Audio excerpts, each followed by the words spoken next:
चाहे आप व्यक्ति हो, चाहे आप संगठन हो, चाहे आप राजनीतिक दल हो, हिंदुस्तान ने वर्षों वर्ष तक एक लोकतांत्रिक व्यवस्था में अपनी सरकार को चुना है। जॉर्ज सोरोस का ये ऐलान कि वो हिंदुस्तान में मोदी को झुका देंगे, हिंदुस्तान की लोकतांत्रिक ढांचे से चुनी हुई सरकार को ध्वस्त करेंगे, उसका मुंहतोड़ जवाब हर हिंदुस्तानी को देना चाहिए। यह हम सबको ज्ञात है कि जब विश्व में इस बात की चर्चा थी कि कोविड में हिंदुस्तान का क्या हश्र होगा, तो प्रधानमंत्री मोदी ने 80 करोड़ नागरिकों की खाद्य सुरक्षा की दृष्टि से हर गरीब तक अनाज पहुंचाया। जब विश्व में यह चर्चा थी कि कोविड में हिंदुस्तान वैक्सीन और दवाई की दृष्टि से अपना संरक्षण कैसे कर पाएगा, तब प्रधानमंत्री मोदी जी के नेतृत्व में 200 करोड़ वैक्सीन की डोजेज न सिर्फ हिंदुस्तानियों को मिली मुफ्त, बल्कि साथ ही 160 देशों की सहायता हिंदुस्तान ने की। हिंदुस्तान इस बात का साक्षी है कि अमृतकाल का ये बजट भारत की रक्षा प्रणाली के लिए सबसे ज्यादा आवंटन करता है। आज जब भारत को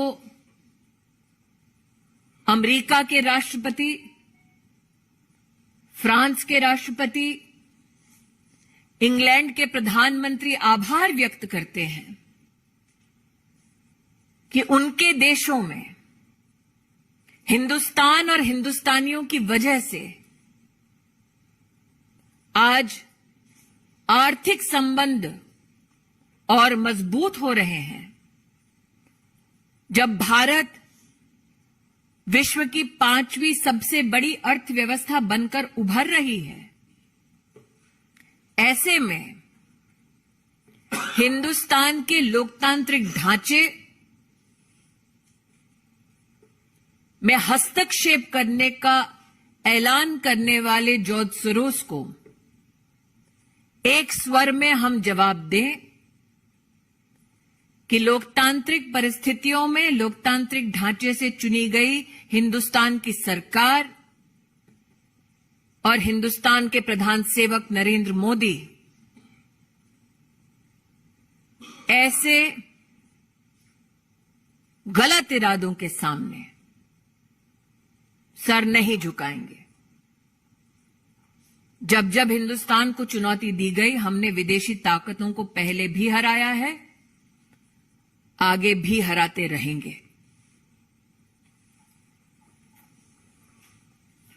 कोई प्रश्न है तो रविकांत राय, टाइम्स नाउ। एक मिनट अंकित, रविकांत, आपको क्या लगता है कि भारत सरकार और भारत के प्रधानमंत्री की छवि को धूमिल करने की कोई साजिश रची जाए? देखिए, ये मात्र छवि को धूमिल करने का दुस्साहस नहीं है। अगर आप उस वाक्य को बड़ी बारीकी से सुने, वो सत्ता परिवर्तन की बात करते हैं, तो आप इसको मात्र इमेज से इसका संबंध ना जोड़ें। हिंदुस्तान की लोकतांत्रिक व्यवस्था को ध्वस्त करने का ऐलान किया गया है। अंकित गुप्ता, एबीपी। जॉर्ज सोरोस की बात करें तो इससे पहले भी प्रधानमंत्री नरेंद्र मोदी के ऊपर जो हमलावर रहे हैं, वो लगातार कहते रहे कि प्रधानमंत्री हिंदू राष्ट्र बनाने की बात करते हैं। पिछले 3-4 सालों से उनके इस तरीके के बयान दुनिया के तमाम नेताओं के लिए, तो आखिर मकसद क्या है? और भारत में भी कुछ पार्टीज हैं जो लगातार वो ये कहें कि अंतर्राष्ट्रीय साजिश हो रही है, देश में विपक्ष